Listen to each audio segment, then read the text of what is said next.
5,700 अध्यापकों के पद विभिन्न श्रेणियों में किए हैं सृजित। आम जन को मिली है राहत, बढ़ा मान सम्मान राजस्थान।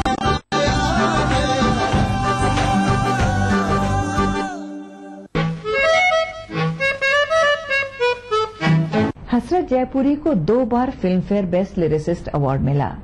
पहली बार 1966 में फिल्म सूरज के गाने बहारो फूल बरसाओ के लिए और दूसरी बार 1972 में जिंदगी एक सफर है सुहाना के लिए।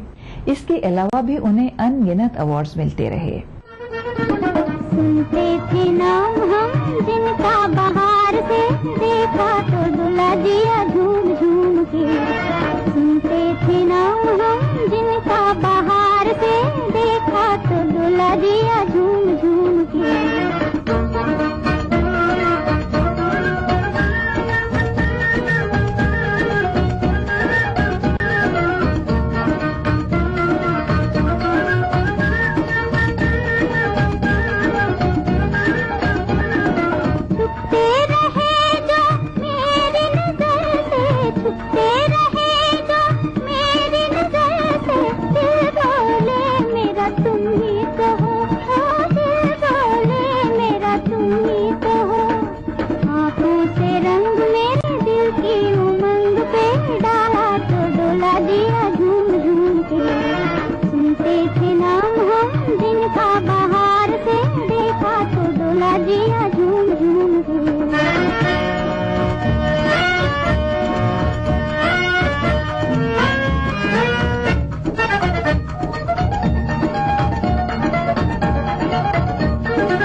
हसरत जयपुरी आज हमारे बीच नहीं है, मगर अब भी उनके नगमे फिजाओं में गूंजते हैं और लोगों के दिलों को छूते हैं। उन्होंने एक बार लिखा था, मैं शायरे कूबा हूँ, दिलो जां की तरह हूँ, दुनिया में मोहब्बत भरे अरमां की तरह हूँ, अल्लाह रखे मोहब्बत अपनी यूं ही कायम, मैं कल को चला जाऊंगा मेहमां की तरह हूँ, चल मेरे साथ ही चल ए मेरी जाने गजल, इन समाजों के बनाए हुए बंधन से निकल, कब है बदला ये जमाना तू जमाने को बदल, ए मेरी जाने गजल। जाऊं कहाँ बताए दिल, दुनिया बड़ी है संग दिल, चांदनी आई घर जलाने, सूझे न कोई मंजिल, जाऊं कहाँ बताए दिल, दुनिया बड़ी है संग दिल, चांदनी आई घर जलाने, सूझे न कोई मंजिल, जाऊं कहाँ बताए दिल।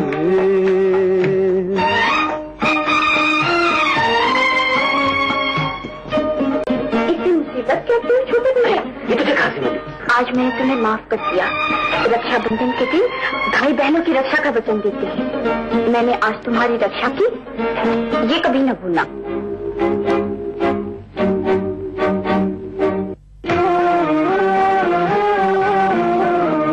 बन के टूटे यहाँ आरज़ू के महल, ये ज़मीन आसमां जी गए हैं बदल।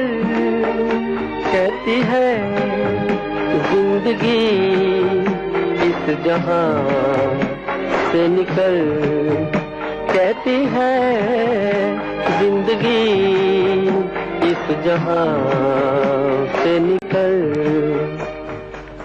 जाऊं कहाँ बताए दिल, दुनिया बड़ी है संग दिल। चांदनी आई घर जलाने, तुझे न कोई मंजिल। जाऊं कहाँ बताए दिल।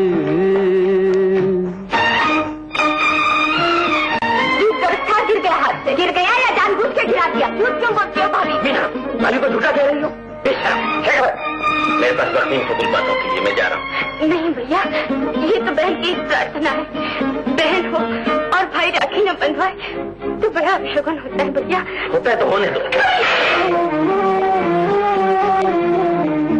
हाय इस पार तो आंसुओं की डगर, जाने उस पार क्या हो किसे है खबर। ठोकरे आ रही हर कदम पर नजर, ठोकरे आ रही हर कदम पर नजर। जाऊं कहाँ बताए दिल, दुनिया बड़ी है संग दिल। चांदनी आई घर जलाने, तुझे न कोई मंजिल। जाऊं कहाँ बताए दिल। अब मैं पढ़ने जा रही हूँ आज का खत, जिसे भेजा है मनोरंजन सहाय सक्सेना साहब ने लालकोठी जयपुर से। आप लिखते हैं, रेणु जी शुभकामनाएं। भूले बिसरे गीत अतीत के पन्नों से उस अतीत को सुखद रूप से भोग चुके लोगों के लिए एक थाती है जीवन की, जिसे आप प्रस्तुत करके जिंदगी की शाम के धुंधलके में कुछ मीठी यादों को रोशन कर देती हैं। इसके लिए आपको बहुत बहुत धन्यवाद। मनोरंजन सहाय सक्सेना साहब आगे लिखते हैं, आप इन मधुर गीतों को जिस तरह पेश करती हैं, उससे लगता है कि आपको साहित्य से लगाव है और आप अपने अंदर किसी अदबी आलिमी परिवार की संस्कृति को संजोए हुए हैं। नहीं तो आजकल अन्य एंकर जिस तरह व्यर्थ में हाथ पैर और मुंह को विभत्स अंदाज में मुद्राएं बनाकर पेश करते हैं, उसे कार्यक्रम शुरू होने से पहले ही चैनल बदल देना पड़ता है।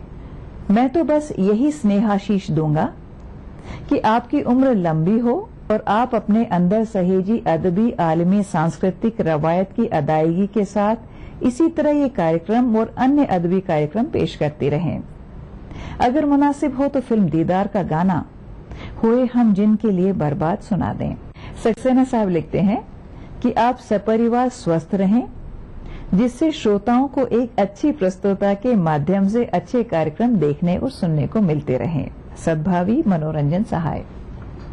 मनोरंजन सहाय साहब, हमें खत लिखने के लिए, इतना अच्छा खत लिखने के लिए बहुत बहुत शुक्रिया। आइए देखते हैं आपके पसंद का ये नगमा। हुए हम जिनके लिए बर्बाद, वो हमको चाहे करे ना याद जीवन भर।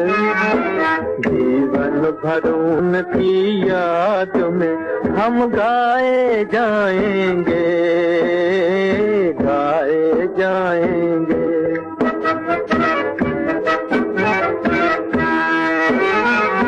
एक जमाना था वो पल भर हमसे रहे ना दूर, हमसे रहे ना दूर। एक जमाना था वो पल भर हमसे रहे ना दूर, हमसे रहे ना दूर। एक जमाना ये के हुए हैं मिलने से मजबूर, मिलने से मजबूर। एक जमाना ये के हुए हैं मिलने से मजबूर, मिलने से मजबूर। वो गम से लाख रहे आजाद, सुने ना दर्द भरी फरियाद। अफसाना अफसाना हम तो प्यार का दोहराए जाएंगे, गाए जाएंगे।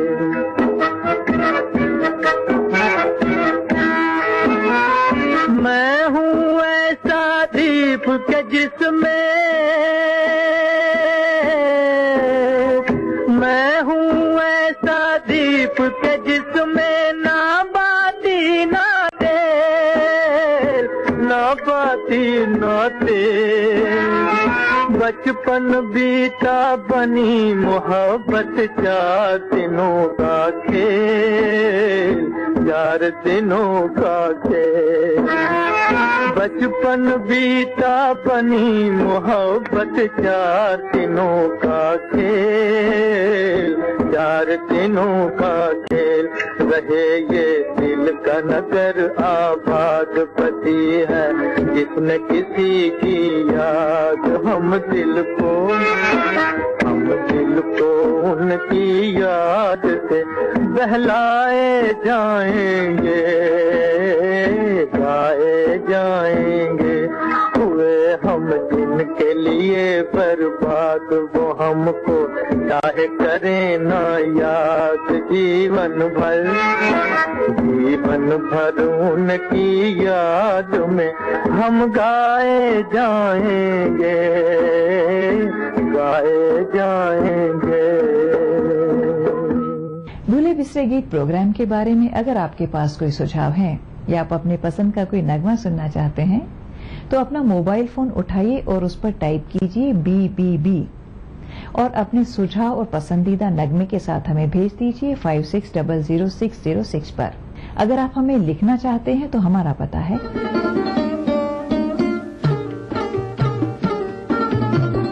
कल खेल में हम हो न हो, गर्दिश में तारे रहेंगे सदा।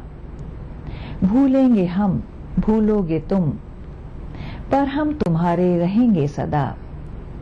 इसी वादे के साथ हम भी आपसे रुखसत लेते हैं।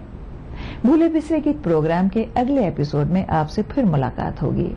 सुनो छोटी सी गुड़िया की लंबी कहानी, सुनो छोटी सी गुड़िया की लंबी कहानी। जैसे तारों की बात सुने रात सुहानी, सुनो छोटी सी गुड़िया की कहानी।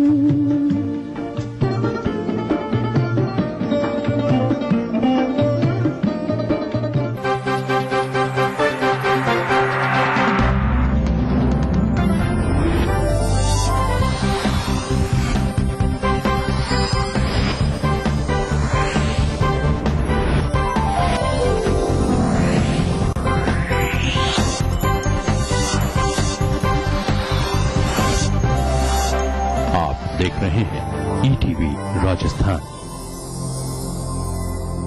भारत इतिहास के पन्नों पर शाही संस्कृति के धरोहर राजस्थान आज भी जगमगाता है रजवाड़ों की गरिमा से, जननेताओं की राजनीति से, हर एक बात की चहल पहल से, और रहता है हमेशा अपने ही रंग में, अपने ही ढंग में। म्हारो राजस्थान देखिए इस समय पर। इस न्यूज के सह प्रायोजक हैं जागो पार्टी का मिशन 2013 आरक्षण का अंत। मिराज शुद्ध ऑयल सोप, कुबेर मसाला, स्वादिष्ट जीवन चाहे हर मन। दुनिया की तमाम बड़ी खबरें, चाहे वो सियासत से जुड़ी हो या फिर अर्थव्यवस्था से, ग्लैमर की दुनिया हो या फिर विज्ञान जगत का हाल, दुनिया भर की खबरों से हम आपको रखेंगे अप टू डेट अपने प्रोग्राम दुनिया अपडेट में। तो देखना न भूलिए दुनिया अपडेट रविवार शाम 6 बजे ETV के सभी हिंदी चैनलों पर। कोई भाई कोई बादशाह तो कोई शहंशाह, कोई एंग्री यंग मैन तो कोई स्टंट मैन, किसी का झगड़ा किसी का लफड़ा, लव हेट का मामला आम है यहाँ। सुर्खियों में रहने की अदा खूब आती है इन्हें, अपने अपने तरीके से काम करते हैं सब इंडस्ट्री में, इसीलिए तो खासा दिलचस्प है फिल्मी दुनिया की खबरें। देखिए फिल्मी नामा इस समय पर। जब मजलूमों की चीखें खुद ही को सुनाई देनी बंद हो जाएं, जब साजिशें दें जुर्म को रफ्तार, जब कानून सिर्फ किताबों में रह जाए और जब खाकी दबंगों की बांदी बन जाए, तब सिर्फ एक बुलंद आवाज, दास्ताने जुर्म, सोमवार से शुक्रवार रात 9:30 बजे ईटीवी के सभी हिंदी चैनल पर। बढ़ रही है जनसंख्या, घट रही है जोत, ऊपर से महंगाई का बोझ, विश्व बाजारों में जारी है प्रतिस्पर्धाओं का दौर, कृषि उत्पादन और आमदनी बढ़ाने की होड़। हम बताते हैं आपको कैसे करें कम लागत में अधिक उत्पादन। उन्नत बीज, नई तकनीक और विविधीकरण से बनाए संपूर्ण, समृद्ध और खुशहाल भारत। अन्नदाता देखिए हर रोज सुबह 6:30 बजे। सुबह की किरण नहीं तो सुबह कैसे? सवेरे गरम चाय की चुस्की नहीं तो ताजगी कैसी? खबर ताजी नहीं तो सुबह की खबर कैसी? इसलिए देखिए सुबह सवेरे ताजा खबरें। सुप्रभात राजस्थान में हर सुबह 7 बजे।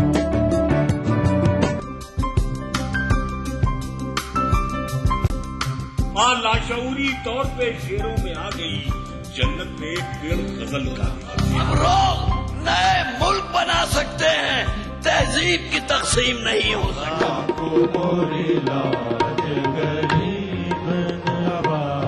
कृपा करो महाराज महफिल शनिवार रात 11 बजे ईटीवी के सभी हिंदी चैनल्स पर।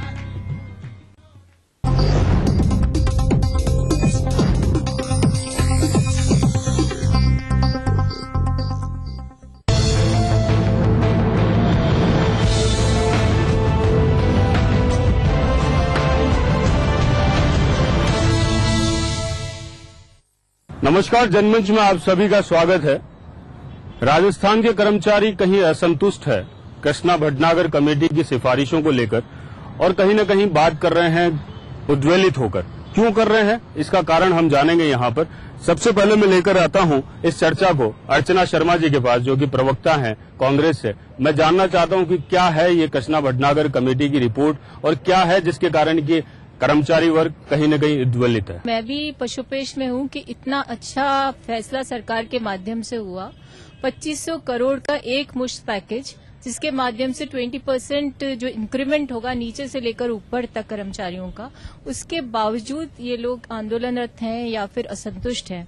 ये पहली सरकार है आजादी के बाद जिसने एक कमेटी के रिकमेंडेशन को माना जो कर्मचारियों के हित में है और ऐसे फैसले लिए जो अन्य किसी राज्य में आज तक नहीं लिए गए।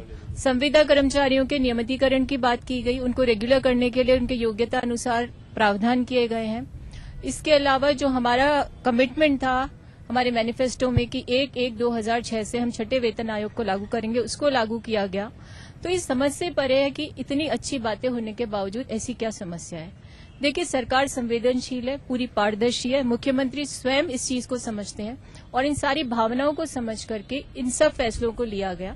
बावजूद इसके यदि कुछ असंतोष है तो मैं समझती हूं कि इन विसंगतियों को भी दूर किया जाएगा, क्योंकि सरकार की हमेशा तत्परता यही रही है कि कोई भी वर्ग हो, चाहे कर्मचारी वर्ग हो या किसी भी वर्ग की आप बात करें समाज के, उसमें यदि कोई अभाव है, अक्षमता उसके कारण जनित हो रही है तो उसको दूर करने का सरकार प्रयास करती है। परंतु मेरी समझ से ये परे हो रहा है कि हर पे ग्रेड को बढ़ाया, मानदेयों को बढ़ाया गया, चाहे वो संविदा कर्मी हो, चाहे आंगनबाड़ी कार्यकर्ता हो, चाहे जनता जल योजना के लोग हों, या फिर आप यूं कह सकते हैं कि रेपसार जो 1999 का एक्ट है जो कि ये कहता है कि कैसे गवर्नमेंट सर्वेंट्स को रेगुलेट और मैनेज करना है। उसमें जो अल्प वेतन भोगी कर्मचारी थे, जिनको कि हम कहते हैं वर्क कैडर के जो एम्प्लॉइज थे, उनको रेगुलर करने की बात कर दी सरकार ने। सुप्रीम कोर्ट के डायरेक्शंस थे कि जो रिक्रूटमेंट डेट है उसमें चयनित वेतनमान जो प्राप्त करें उनसे रिकवरी की जाए, वो रिकवरी नहीं की सरकार ने। तो ये तो ऐसे प्रावधान थे। मैस भत्ते बढ़ाए गए, इनके लिए जो वर्दी के भत्ते थे वो बढ़ाए गए, पुलिस कर्मियों के नर्सिंग स्टाफ की जो वेतन है उसको बढ़ाया गया। तो मैं समझती हूँ कि जितनी भी मांगे थी हर वर्ग की, इस कर्मचारी वर्ग की। चलो मैं यहाँ रोकूंगा आपको। महेंद्र सिंह जी के पास आना चाहता हूँ, प्रदेश अध्यक्ष हैं एकीकृत महासंघ से। अभी हमारी कांग्रेस की प्रवक्ता हमारी बहन अर्चना शर्मा जी ने जो बात कही है, और मैं ये कहता हूं कि जब इतना कुछ दे दिया और फिर पूरे राजस्थान में कोई काली पट्टी बांध रहा है, कोई कार्य बहिष्कार कर रहा है, कोई जो है टूल डाउन कर रहा है, कोई पेन डाउन कर रहा है, पूरे राजस्थान में चाहे नियमित कर्मचारी हो चाहे अनियमित कर्मचारी हो, क्यों उद्वेलित है। और जो इन्होंने घोषणा पत्र में जो विधानसभा के चुनाव में जो घोषणा पत्र में वायदे किए थे 1106, अगर 1106 से ईमानदारी से कर देते हैं, इनकी इच्छा शक्ति अगर देने की है तो उसमें हमारे सारे कर्मचारियों की समस्याओं का समाधान हो जाता है। चाहे वो नियमित कर्मचारी हो, उनके वेतन विसंगति वगैरह सारी सुधर जाती है। छठा वेतन आज मैं समझता हूँ पूरे हिन्दुस्तान में, मैं केंद्र में ही नहीं पूरे हिंदुस्तान में सब राज्यों से पीछे अगर हुआ है। मैंने मैनिफेस्टो में था, तो मैनिफेस्टो को हम क्या उसको उस दिन से मान ले? अगर मैनिफेस्टो में है तो उसी दिन से मान लिया जाना चाहिए, ऐसा होता है क्या? सरकारें इसी तरीके से बात मानती है। और एडिशनल पैकेज दिया है, 2500 करोड़ का पैकेज दिया है, तो ये तो एक ऐसा काम किया। नहीं, इनका कहना है कि 1106 से माना जाए, बीच के लैब को। ये भारतीय जनता पार्टी ने 2006 में जो ये कृष्णा भटनागर कमेटी बनाई थी, उसमें इन्होंने विसंगतियां छोड़ी, इसलिए कमेटी बनानी पड़ी। और वोट की राजनीति के कारण ऐसा किया, उसको भी सरकार ने रेक्टिफाई किया। पूर्ववर्ती सरकार की कमेटी, उसके रिकमेंडेशंस को मानना, उसको रेक्टिफाई करना। और ताज्जुब मुझे तब होता है कि जब 2006 में बीजेपी गवर्नमेंट ने किया, तब देखिए महेंद्र सिंह जी बुरा मानने की बात नहीं, बहुत से कर्मचारी जो वर्ग थे उन्होंने इसका स्वागत किया। समाचार पत्रों में इसकी बात भी छपी है। बावजूद उसके जब सरकार हमारी बनी, आपने मांग रखी, सब कर्मचारी स्वागत किया, वो पछता रहे, लेकिन किया, ठीक है। और उसके बाद सरकार आपकी बात मानती है, सरकार अपनी तरफ से प्रयासरत है। तो मैं कहती हूँ अगर थोड़ी बहुत कमी है तो भी साधुवाद तो आपको देना चाहिए कि सरकार ने सोचा आपकी, चाहे मिनिस्ट्रियल सर्विसेज की बात करें, उनके पे ग्रेड को बढ़ाएगा। नहीं, मिनिस्ट्रियल सर्विस को तो कुछ नहीं दिया है। सबसे ज्यादा अगर नुकसान हुआ है तो मिनिस्ट्रियल सर्विसेज का हुआ है। क्या 1944 क्लास के बराबर पे ग्रेड है? कोई भी ऐसा वर्ग नहीं है। 7 लाख कर्मचारी, मैं कह रहा हूँ सबसे ज्यादा नुकसान छोटे तबके को, स्केल नंबर 1 से 6 वाले को किया है। जो अल्प वेतन वाला है उसको सबसे ज्यादा नुकसान सिंह जी, सबसे बड़ी बात है इस सरकार ने डी और बोनस में कोई कटौती नहीं की, हमेशा टाइम से दिया। केंद्र सरकार ने घोषित किया, शाम को आपकी घोषणा हुई यहाँ पर, आपके उपार्जित अवकाश है। और बोनस की जो बात है उसके लिए स्थायी आदेश दे दिया, जबकि पहले आपको अप्रैल में इसके लिए इंतजार करना पड़ता था, बोनस दिवाली पे मिलता था। तो ये ऐसे कदम है जो कर्मचारी हित के कदम है। तो मेरी बात पूरी होनी चाहिए, फिर बोलिएगा। और आपका जो जीपीएफ है या एसआई है उसमें किसी प्रकार की रोक नहीं लगाई गई। तो ये सारे प्रावधान कर्मचारियों के हित के लिए किए गए। चलिए अब इनकी भी बात सुन लेते हैं, क्या कहना चाहते हैं। हाँ। कि अब बोनस और डीए देने की बात कर रही हैं। 1999 और 2000 में बोनस और डीए पर हड़ताल हुई थी और 64 दिन का वेतन कटा हुआ है, आज भी कटा हुआ है। लेकिन दूध का जला छाछ को फूंक फूंक के कदम रखता है। चलो वो डीए और बोनस पर जब हड़ताल हुई तो आप डीए और बोनस देने लग गए, लेकिन अन्य चीजों पे अभी हड़ताल नहीं हुई है, इसलिए रोका हुआ है, इसलिए नहीं दे रहे। देखिए, जब आपकी बात संज्ञान में आ रही है सरकार के और उस पर संवेदनशीलता से सरकार सोच रही है, उसके बाद आप उसी हमारे प्रहलाद शेखावत जी अकाउंट से हैं, तो वो बता देंगे सारी चीजें। चलिए मैं प्रहलाद शेखावत जी के पास ही चले जाता हूँ, अगर ऐसी कोई बात है तो। प्रदेश अध्यक्ष अकाउंटेंट एसोसिएशन से हमारे बीच में यहाँ पे। हाँ सर, बताइए। मैडम, आपका सरकार का कर्मचारियों से समझौता है महासंघों से कि जो कर्मचारी सेंटर में वेतन ले रहा है, जो उस समानांतर कैडर, उसके कैडर के बराबर आप हमें यहाँ देंगे। मैं हमारे अकाउंट्स कर्मियों की, लेखा कर्मियों की बताता हूँ आपको। जूनियर अकाउंटेंट और डब्ल्यू हमारी पोस्ट है सहायक लेखा अधिकारी के नाम से। उनके सेंटर में 2004 से चेंज हो गया था और आज तक हम प्रयासरत हैं, लगातार प्रयास कर रहे हैं। आप उस पर कोई ध्यान नहीं। केंद्र के समान वेतनमान को तो लागू किया, लेकिन आप वहाँ के समान भत्तों की बात करें तो देखिए, इसको तो कृष्णा भटनागर भत्तों की नहीं कर रहे मैडम, हम तो भत्तों की बात कर रहे हैं। भत्तों की कमेटी ने, पूर्ववर्ती भारतीय जनता पार्टी की सरकार ने भी इसको नहीं माना। और आप मेरी बात सुनिए, मैडम मैं बात में कर रहा हूँ, जयपुर की तुलना करेंगे। मैडम मैं पूछ रहा हूँ, आप महेंद्र सिंह जी नहीं है, मैं निवेदन ये कर रहा हूँ, जब ये समझौता लागू है, समझौता और सबको दे रहे हैं अपने, अब आप ये कहते हैं 3600 ये कर दी, 4200 कर दी, आपने 3200 की पे स्केल खत्म कर दी, अपने आप 3600 पे आगे सब ऑटोमेटिक आ गए 3600 पे। लेकिन मेरा निवेदन सुनो बेटा, आपने सरकार ने सद्भावना दर्शाई, मान लो आपकी बात से हम सहमत होते हैं, आपने पैसे खर्च किए, एक मिनट धर्मेंद्र, हम मान लिया आपकी बात को, हम आपसे सहमत हो जाते हैं, लेकिन पैसा खर्च करने के बाद में कर्मचारी विरोध में रहा, कोई ना कोई कारण तो है। ये मैं बताना चाह रहा हूं आपको क्यों रह रहा है। उसका कारण है कि आपको सम्मान वेतन वालों को, सम्मान पद वालों को सम्मान वेतन देना पड़ेगा, एक बात। दूसरी, जो पिछड़ा हुआ तबका है, आपको एक और उदाहरण बताता हूं। जैसे आपने वेतन बढ़ाया, मेरी यदि 9 साल की वेतन हो जाएगी, जूनियर अकाउंटेंट यदि 9 साल हो जाता है तो आप उसको 4200 का ग्रेड पे देंगे, 600 रुपए बढ़ेंगे, 3600 से 4200, 600 रुपए बढ़ेंगे। उसको जिस दिन 18 साल होंगे उस दिन आप 4600 रुपए करेंगे, मतलब 400 रुपए बढ़ाएंगे। और जिस दिन 27 साल होंगे उस दिन 4800 रुपए करेंगे, सिर्फ 200 रुपए बढ़ाएंगे। ऐसा कहीं उल्टा हुआ है कि जो जो उसकी सर्विस बढ़ेगी आप उसके भत्ते कम करेंगे, मतलब 600, फिर 400, फिर 200। ये 4600 की पे स्केल कहां से लिया है? देखिए, इस पर भी एक कमेटी बिठाई गई है और 7 दिवस देखिए उस तो वो रिकमेंडेशंस आपकी सुने। और देखिए, सबसे बड़ी बात है कि ये पहली सरकार है जिसने 17 साल में डीपीसी करके टाइम बाउंड प्रमोशंस दिए हैं, जबकि इस बारे में किसी सरकार ने नहीं सोचा। आपको एक और बताऊं, धर्मेंद्र सिंह जी हमें इस बारे में अच्छी तरह जानते हैं, आप हमारे कर्मचारी साथी रहे, हमारे नेता रहे। हम आपको बता रहा हूं इस बारे से, इनको आपको पता है इस चीज का, क्या प्रमोशन ज्यों होगा, ज्यों वेतन बढ़ेगा या घटेगा, आप अधिकारियों को ऐसे कर दें, हमें कोई एतराज नहीं रहेगा। फिर जो आपके सुपर टाइम के स्केल के अधिकारी हैं उनके वेतन आप कम करके दिखा दें, हम मान लेंगे। चलिए शेखावत साहब, मैं बाद में आऊंगा आपके पास। मैं यहाँ पर संतोष विजय जी के पास आना चाहता हूँ, प्रदेश अध्यक्ष है PHED तकनीकी कर्मचारी संघ से। बेसिकली बहुत सारे संस्थाएं अलग यहाँ पर मौजूद हैं, अलग अलग लोगों की, हम सबसे बात करेंगे। उसके बाद वापस हमारे पास 2 सरकारी हलकों से 2 लोग बैठे हैं, धर्मेंद्र जी बैठे हैं और अर्चना जी बैठे हैं, इन दोनों से वापस जवाब ले लेंगे। संतोष विजय जी, आप बता दें संक्षिप्त में क्या कहना चाह रहे हैं?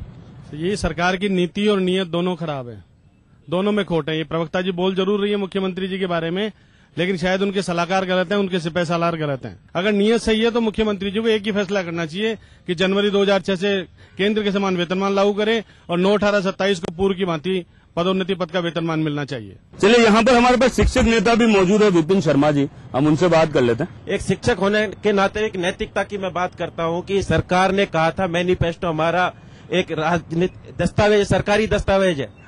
यूपीए चेयरपर्सन ने कहा कि हमारी बाइबिल है, कुरान है, सब कुछ है, कि हम इसको हुबहू लागू करेंगे। 1 जनवरी 2006 से केंद्र के समान हुबहू भत्ते लागू करेंगे। जो विरोध है आप वो लागू करते हो, विरोध अपना आप सत्य खत्म हो जाएगा। हमें आज विद्यार्थियों को जवाब देना पड़ रहा है। वो कहते हैं सर क्या हुआ आपका, हमने कहा कि हमारे मुख्यमंत्री ने घोषणा किया कि ये सरकारी दस्तावेज है। आज हमें शर्मिंदगी महसूस होती है कि हम ये कहते हैं कि हमारा मुख्यमंत्री झूठा है। 4.5 साल हो गए और उस दस्तावेज को उसने आज तक लागू नहीं किया, केंद्रीय समान हुबहू लागू नहीं कर रहा। एक इतनी सी लाइन है, केंद्रीय समान हुबहू, और जबकि इन्होंने बाइबिल, कुरान और ये बता दिया। और इनके पीसीसी चीफ कहते हैं कि अगर हम झूठ बोलते हैं, अगर वादे नहीं करते तो हमें वोट मत देना। तो वोट नहीं देना, खुद ही आप ही लागू नहीं कर रहे और आप एक पीसी चीफ कह रहे हैं कि उसको लागू मत होने दें। हमें बड़ी शर्मिंदगी महसूस हो रही है बच्चों को ये बताते हुए, सर आप आंदोलन में क्या हुआ, हमारे मुख्यमंत्री जो आप हमारे राज्य का राजा, उसने क्या कहा। आपके लिए जवाबदेही बच्चे हो गए, अब आपके लिए सबसे बड़ी दिक्कत ये हो गई। चलो, ये स्टूडेंट की जवाबदेही आपके लिए हो गई, ये बड़ी दिक्कत वाली बात हो गई। अवधेश पारीक जी बैठे हैं हमारे बीच में, मैं उनसे बात करूंगा। अवधेश पारीक जी, देखिए ऐसा है, जितने भी आयोग या बैठकें जो होती हैं वो उस लेवल पे जाके होती है जिनको ग्राउंड रियलिटी से काफी दूरी है उनकी। हमारे क्या है कि निचले स्तर के कर्मचारी जिनका वर्क एग्जीक्यूशन में सबसे ज्यादा रोल होता है, उनकी पीड़ाओं को कभी नहीं सुना गया। आज भी अगर आप देखेंगे, आप प्रचलित नाम बाबू, जिससे आप प्रचलित नाम से परिचित हैं, सबसे ज्यादा वर्क एग्जीक्यूशन वहां होता है, उसको बिल्कुल छोड़ा हुआ है।